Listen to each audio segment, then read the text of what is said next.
Hi friends. दोस्तों, आज की कहानी एक राजा की है। एक राजा जो कि बहुत ही समृद्ध और शक्तिशाली राज्य का राजा था। सब कुछ था उसके पास, लेकिन मन की शांति नहीं थी। और इस मन की शांति के न होने की वजह से वो काफी बेचैन रहता था। एक दिन राजा भेष बदल करके अपने राज्य में सैर करने निकल गया। चलते चलते जा रहा था तो कुछ दूर जाने पे उसने देखा कि एक किसान अपने खेत में काम कर रहा है।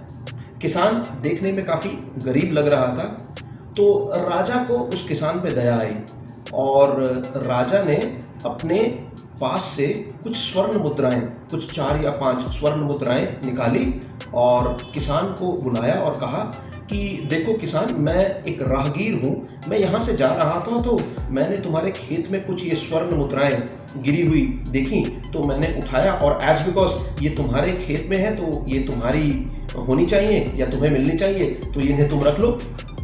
तो किसान ने कहा भाई साहब, मुझे इन मुद्राओं की कोई ज़रूरत नहीं है।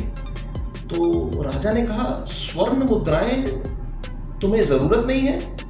स्वर्ण मुद्राएं जो कि बहुमूल्य होती हैं, तुम एक गरीब किसान लग रहे हो, तुम्हें स्वर्ण मुद्राएं जरूरत नहीं है? तो किसान कहता है नहीं, मुझे जरूरत नहीं है। राजा आश्चर्यचकित था और राजा ने पूछा अगर ऐसा है तो तुम मुझे बताओ कि तुम कितना कमा लेते हो महीने का। तो किसान ने कहा भाई साहब, मैं महीने का लगभग 4 आने कमा लेता हूं। तो राजा ने कहा 4 आने कमा लेते हो और फिर भी कहते हो कि स्वर्ण मुद्राएं तुम्हें जरूरत नहीं है? क्या करते हो इन 4 आने का महीने भर में? तब उस किसान ने उत्तर दिया 4 आने में से 1 आना मैं कर्ज चुकाने में लगा देता हूँ, 1 आना मैं कर्ज दे देता हूँ, 1 आना मैं कुएं में डाल देता हूँ और 1 आना मैं मिट्टी में गाड़ देता हूँ। ये कहा उस किसान ने। राजा कुछ समझ नहीं पाया बात को और ये मुलाकात खत्म होती है और राजा लौट करके अपने दरबार में आ जाता है।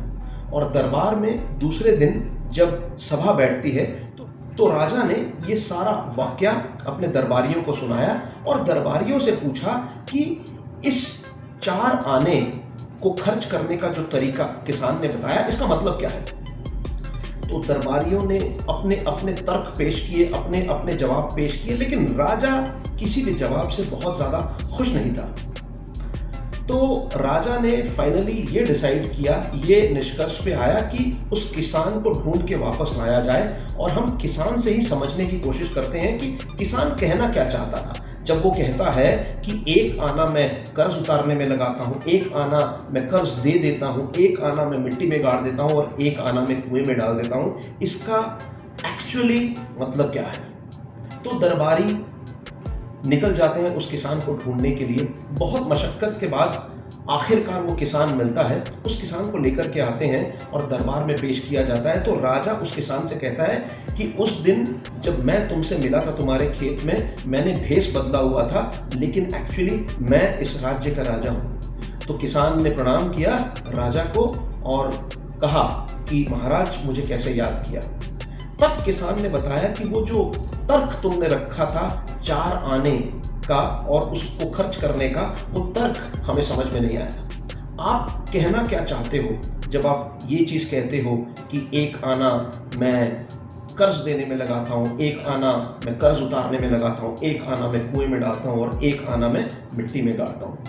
तब किसान ने बताया महाराज, जब मैंने कहा कि 1 आना मैं कुएं में डालता हूं तो मेरा मतलब यही था कि उस 1 आने से मैं अपने परिवार का पालन पोषण करता हूं, देख रेख करता हूं। जब मैंने कहा कि 1 आना मैं कर्ज उतारने में लगाता हूं तो मेरे कहने का मतलब था कि मैं अपने बूढ़े माँ बाप की देख रेख करता हूं, उनका ध्यान रखता हूं और उन पे खर्च करता हूं। जब मैंने कहा कि 1 आना मैं कर्ज देता हूं, वहां पे मेरे कहने का ये मतलब था कि मैं अपने बच्चों की पढ़ाई, शिक्षा और देखरेख में खर्च करता हूं, उनके भविष्य को संवारने में खर्च करता हूं। जब मैंने कहा 1 आना मैं मिट्टी में गाड़ता हूं, तब मेरे कहने का मतलब था कि मैं उस पैसे को अपने लिए बचत करता हूं, जिससे कि मैं भविष्य में अपने बुढ़ापे के लिए अपने लिए कुछ बना सकूं, तैयार कर सकूं, ताकि मेरा बुढ़ापा सुख और शांति से गुजरे। और ये तरीका है जहां मैं अपने पैसे को खर्च करता हूं। इस उत्तर को सुनकर के राजा बहुत ज्यादा खुश हुआ और बहुत ज्यादा उसे अच्छा लगा इस अप्रोच, किसान की इस अप्रोच को देखते हुए। और तब राजा को समझ में आया कि बहुत ज़्यादा पैसा होना बड़ी बात नहीं है, उस पैसे का इस्तेमाल कैसे किया जाता है ये ज़्यादा मायने रखता है।